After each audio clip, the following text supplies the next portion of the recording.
નમસ્તે. મારું નામ સચિન રાવલ. આપણે ઘણી બધી વખત આપણે મળ્યા છીએ, બરાબર, રૂબરૂમાં પણ મળ્યા છીએ, ટેલિફોન પર પણ વાત થઈ હશે. તો આજે એક સમાજના કામ માટે હું આવ્યો છું. આજે દરેકને ખબર હશે કે એક આપણે ટુ ડેઝ રેસિડેન્શિયલ પેલો પ્રોગ્રામ રાખેલ છે. કોના માટે? સ્ટુડન્ટ્સ માટે.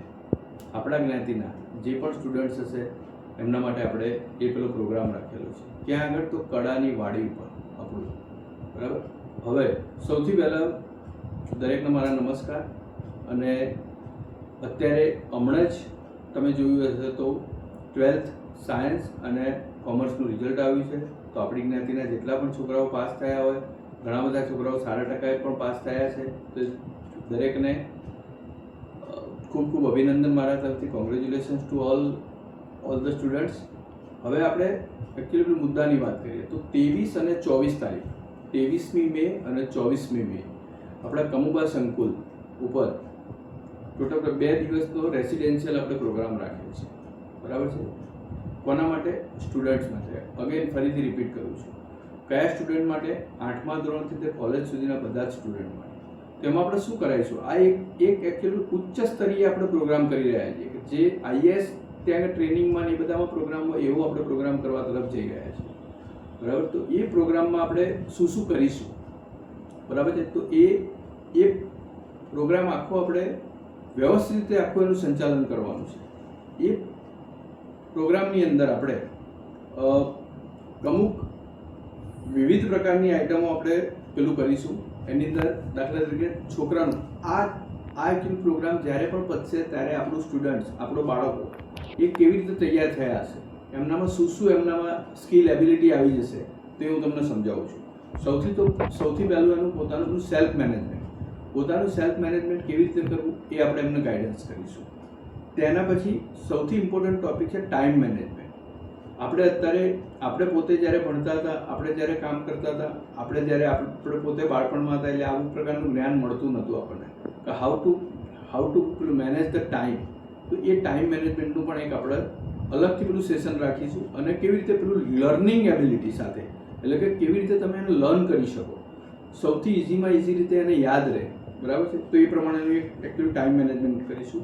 એના પછી આપણે રાખીશું કોમ્યુનિકેશન સ્કિલ, કારણ કે એ બહુ જ ઇમ્પોર્ટન્ટ છે. કોમ્યુનિકેશન સ્કિલ જ્યારે પણ આપણા બાળકો કોઈ કોર્પોરેટમાં જશે, કોઈ ગવર્મેન્ટમાં જશે, કોઈ પોતાનો બિઝનેસ કરશે, તો આ બધી ફિલ્ડમાં જ્યારે આપણા બાળકો આગળ વધશે ત્યારે કોમ્યુનિકેશન સ્કિલ એ બહુ જ મોટો ઇમ્પોર્ટન્ટ પાર્ટ છે. પછી તમે કોમ્યુનિકેશન સ્કિલ એકચ્યુઅલી ગમે તે લેંગ્વેજમાં કરો, તમે ગુજરાતીમાં કરો, તમે હિન્દીમાં કરો, કે તમે ઇંગ્લિશમાં કરો, તો બધી જ રીતે communication it is very important topic for the future of our students, બરાબર છે. એના પછી આપણે જઈશું બધું સોફ્ટ સ્કિલ. સોફ્ટ સ્કિલ એટલે કે કેવા પ્રકારે એને રહેવું, કેવી રીતે કરવું, શું કરવું, કેવી રીતે એના હાવભાવ, કેવી રીતે સમાજની સાથે એના આગળ વધવું. તો એ બધી ઘણા બધા પ્રકારની સોફ્ટ સ્કિલના પ્રકારો એ પણ આપણે કરીશું. એના પછી આપણો ટોપિક રહેશે લીડરશિપ, કે જે અત્યારે બહુ જ ઓછા લોકોને ખબર હોય અને બહુ જ એકદમ ઇમ્પોર્ટન્ટ ટોપિક છે. તમારા બાળકોના કેરિયરના બધા ગ્રોથ માટેનો ઇમ્પોર્ટન્ટ ટોપિક છે. તો એ છે એકચ્યુઅલી લીડરશિપ. તો એ લીડરશિપ આપણે કેવી રીતે બાળકોમાં લાવવાની એ સાયન્ટિફિક વેથી આપણે એને સમજાવીશું, કે જેથી એને કોઈ પણ પ્રકારની તકલીફ ના પડે ઇન ફ્યુચર, કોઈ પણ લાઈનમાં જાય.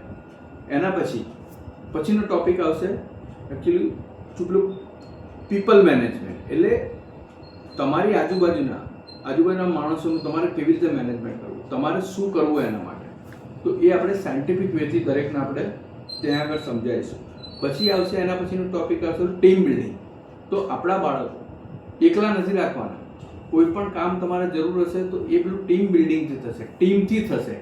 તમે સમજો છો કે ટીમ હશે તો કામ થશે. આ 1 આંગળી છે અને આ 5 આંગળી છે, તો કેવી રીતે 5 આંગળી કેવી રીતે કામ કરે છે, એવી રીતના આપણા બાળકોને ટીમ બિલ્ડિંગ અત્યારથી એમને આપણે સમજાવીશું. તો એને ફ્યુચરમાં એનું પોતાનું ફ્યુચર એકદમ પેલું બ્રાઇટ થશે.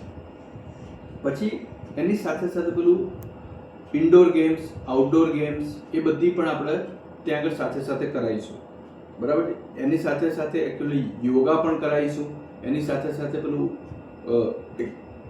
આ બધું આપણે કેવી રીતે એમને ભણાવીશું? તો એક્સપિરિયન્સ પેલું લર્નિંગથી, કે જે અમે લોકો શીખ્યા છીએ, કે પછી આપણા બીજા જે એક્સપર્ટ ત્યાં આગળ ટીચર્સ આવશે એ લોકો ત્યાં આગળ જ્યાંથી શીખ્યા છે, તો એ લોકો કેવી રીતે ભણાવશે એની બધી અલગ અલગ પ્રકારની બધી મેથોડોલોજી છે.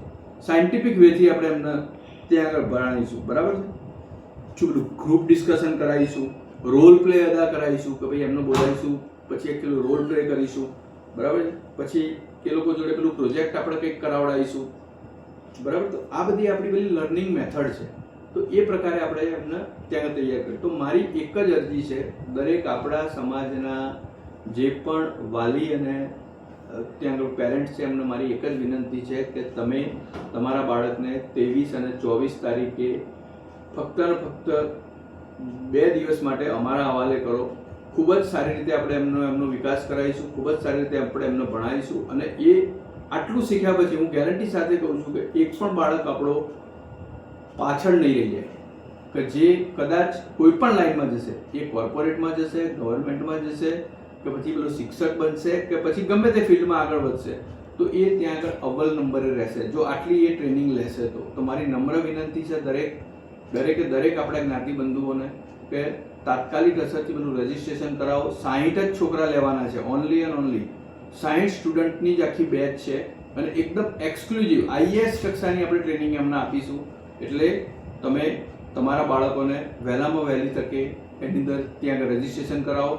આજે પણ રાત્રે તમારી પાસે ફોર્મ આવશે, ઓનલાઈન પણ ફોર્મ છે અને ઓફલાઈન પણ ફોર્મ છે.